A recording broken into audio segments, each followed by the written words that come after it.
Hello everyone. Today we shall start the discussion of the first chapter of the Contemporary World Politics Class 12th, the Cold War.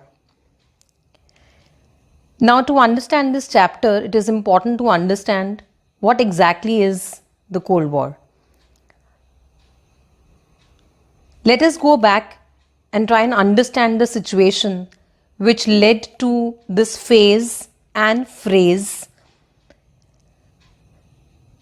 The Second World War, which was fought between 1939 to 45, saw the defeat of the Axis powers, that is, defeat of Germany, Italy and Japan, by the Allied forces. The Allied forces here were the group of these countries: US, Soviet Union, Britain and France. In 1945, the US dropped atom bomb on Japan. After this, Japan surrendered unconditionally, and the war immediately came to an end during this year. After the end of the Second World War, there were tensions heightening between two major superpowers of the world which had fought together during the Second World War, that is the USA and the USSR. So Cold War refers to the time of heightened tension between these two superpowers, that is USA and USSR, which started soon after the end of the Second World War. Now, at this point of time, both the superpowers wanted other countries to be friends with them so as to make an international impact. Here we come to the next topic of our chapter, the formation of alliances. We will be discussing only two alliances in this chapter. The first is NATO, that is North Atlantic Treaty Organization. It is also referred to as the Western Alliances, as the countries who were a member of this alliance, led by the USA, were of the western part of the world, that is Britain, France, Spain, West Germany, Italy, Portugal, etc. This alliance was formed in April 1949. If you open your books on page number 5, you will see on the world map the countries highlighted in yellow as the NATO aligned countries. The other alliance was the Warsaw Pact. Evidently, this was led by the Soviet Union and also referred to as the Eastern Alliance. It was formed in 1955, and the other friendly countries of the Soviet Union were a member of the Warsaw Pact, that is Poland, East Germany, Hungary, Romania and Bulgaria. Again, on page number 5 of your books, the countries highlighted in red are the Warsaw Pact members. You must understand that the Cold War was never escalated to a full-fledged war. That means there was no actual war during this time period of 1945 to 1991. Why was that so? We refer to this prevention of the actual war as the logic of deterrence. Deterrence means prevention. So basically, both the sides, that means both the superpowers and both the alliances, knew it very badly that if ever a war breaks out, it will not be possible to identify a clear winner. Why? Because both the sides will be badly harmed.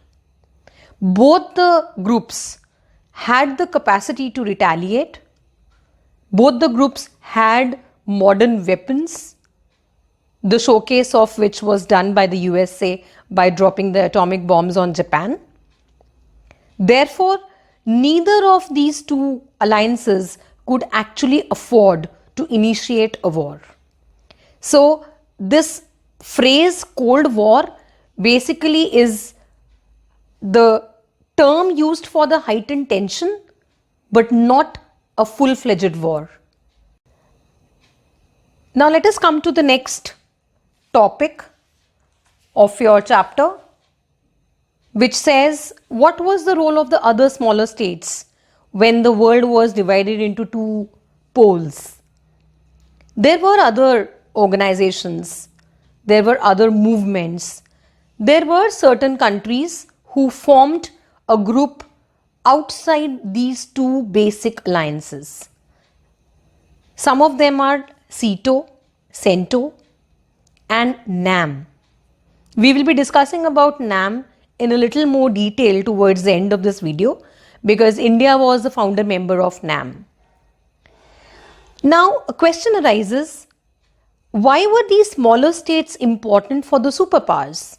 Or what help could the superpowers expect from the smaller states?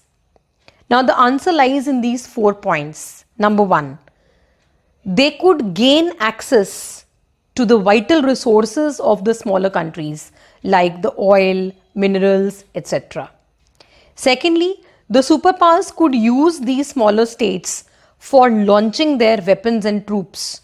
So the smaller countries could actually help the superpowers by becoming a launch pad in any adverse event of a war.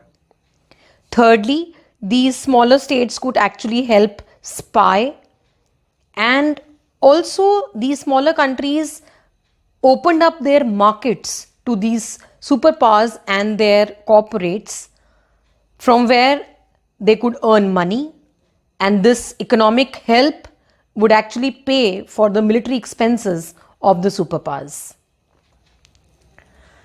Now I come to an important topic on page number 7 of your books, the arenas of Cold War. Here arenas refer to the areas where either there was a war or there was a threat of war occurring between the two alliances. However, it was always in a limit. It did not ever escalate to a world war.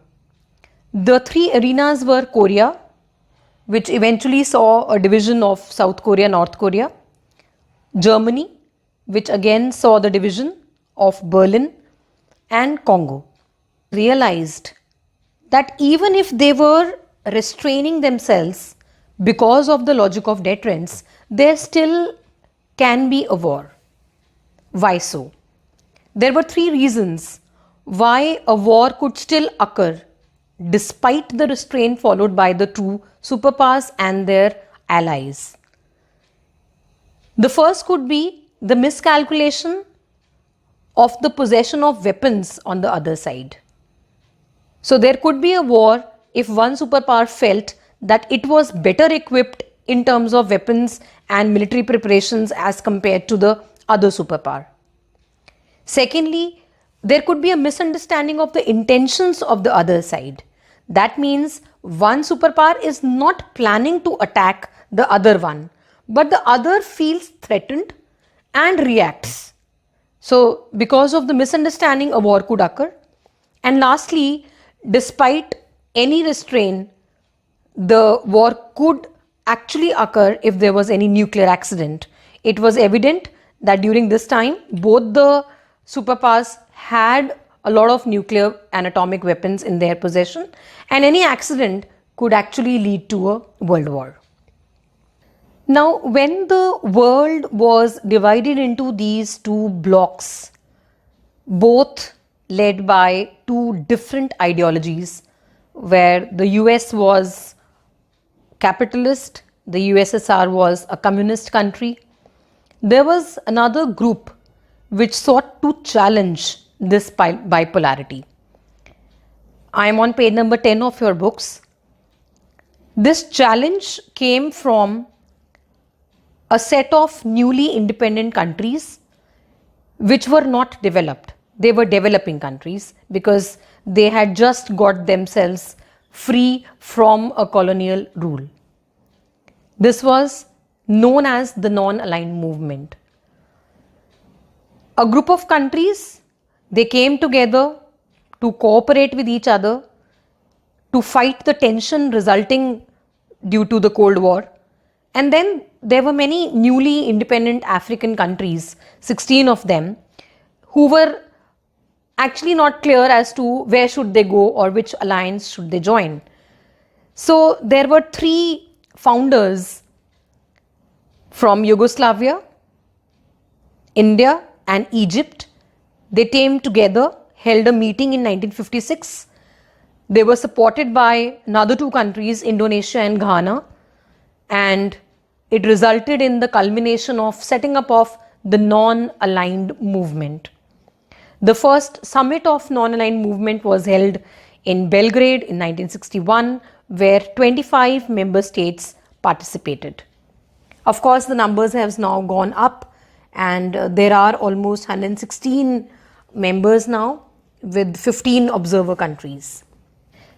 Now, NAM did not mean the member countries were isolating themselves or being neutral in the world. Isolationism refers to remaining aloof from the world affairs.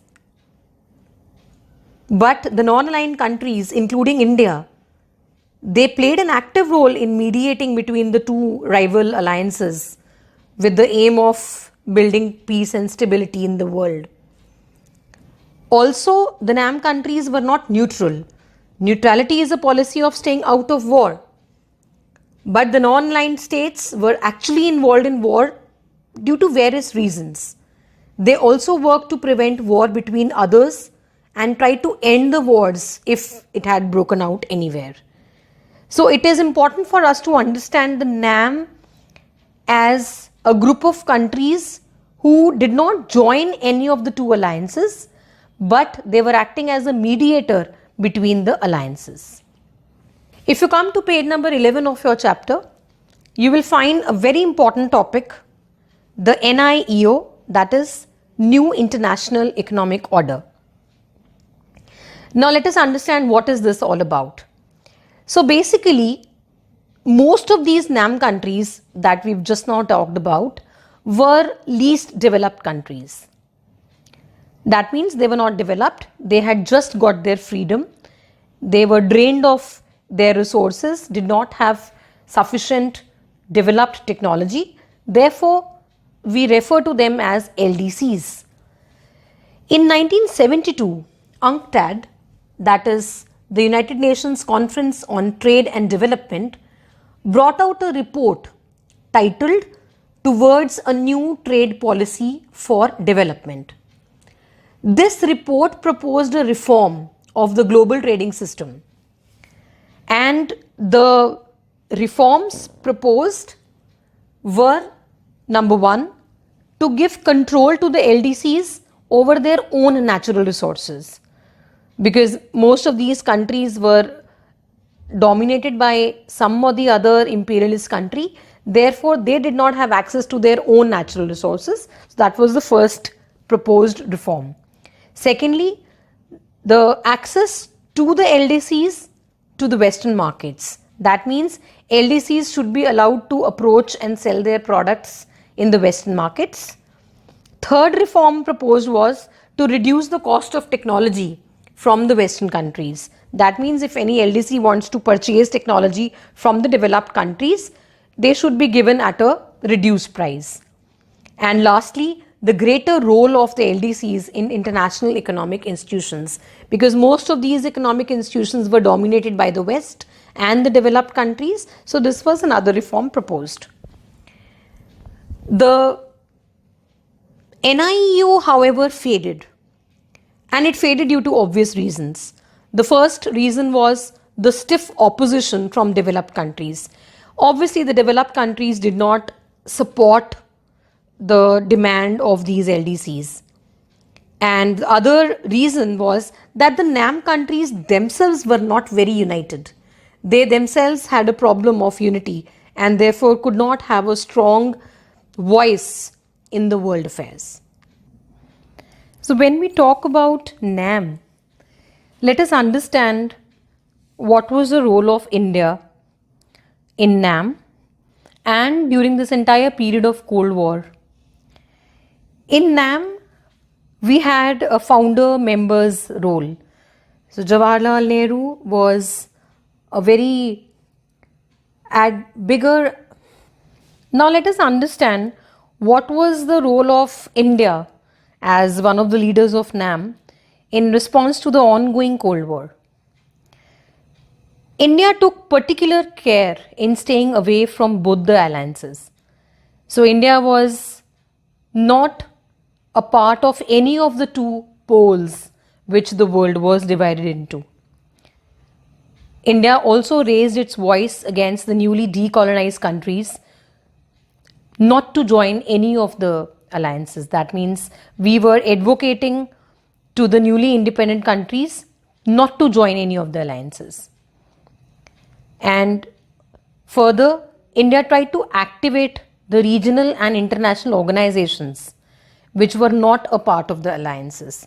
That means, apart from the NATO and the Warsaw Pact, whichever other regional and international organizations existed, like the CETO, CENTO, NAM, etc., India tried to activate these organizations so as the balance could be maintained in the world. This position that India took during the Cold War helped to take decisions which served our own interest. That means this policy of staying away from any of the two alliances helped India to serve its own interest. Secondly, India was able to balance one superpower against the other. That means if one superpower exceeded its limit, we did tell that superpower that it was wrong, they must restrain, and we took the side of the other superpower and vice versa. However, this policy of India's foreign policy of India, that is the non-alignment, was criticized on a number of counts. First of all, it was said that this policy of non-alignment is unprincipled. So many felt that in the name of pursuing the national interest, India was actually refusing to take a firm stand on the crucial international issues. Secondly, we were also criticized for being inconsistent. For example, India signed the Treaty of Friendship in August 1971 with the USSR for 20 years. On the one hand, India said that it is not a part of any alliance, and on the other hand, when India signed this treaty for friendship of 20 years, it was criticized that the friendship treaty was inconsistent with the philosophy of NAM. Slide 11.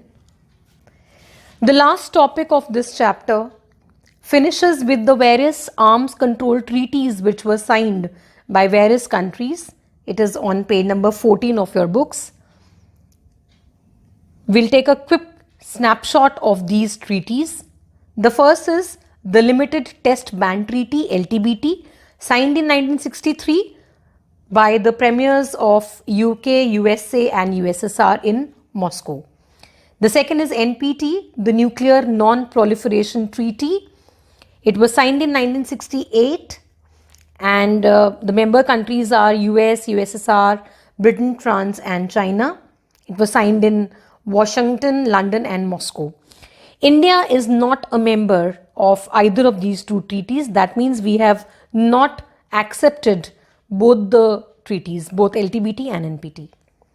Then is SALT I, the Strategic Arms Limitation Talks, signed in 1972 by the US President Richard Nixon and the Soviet leader Leonid Brezhnev. In 1972 this was signed. SALT II was signed again in 1972 by the US President Jimmy Carter and the Soviet leader Leonid Brezhnev. The Strategic Arms Reduction Treaty Part 1, that is START 1, was signed in 1991 by the USSR President Mikhail Gorbachev and the US President George Bush Sr. The START 2 was signed in 1993 by Russian President Boris Yeltsin and the US President George Bush Sr. All these treaties, you need to learn their full forms, the years of establishment and the member countries. Basically, all of these treaties were a testimony to the fact that the superpowers were trying to control the proliferation and development of these nuclear weapons around the world. The only problem in these treaties was that by the time the treaties were signed, these countries themselves had developed their technology of the weapons to a very heightened level. With this, we come to the end of your first chapter. Thank you.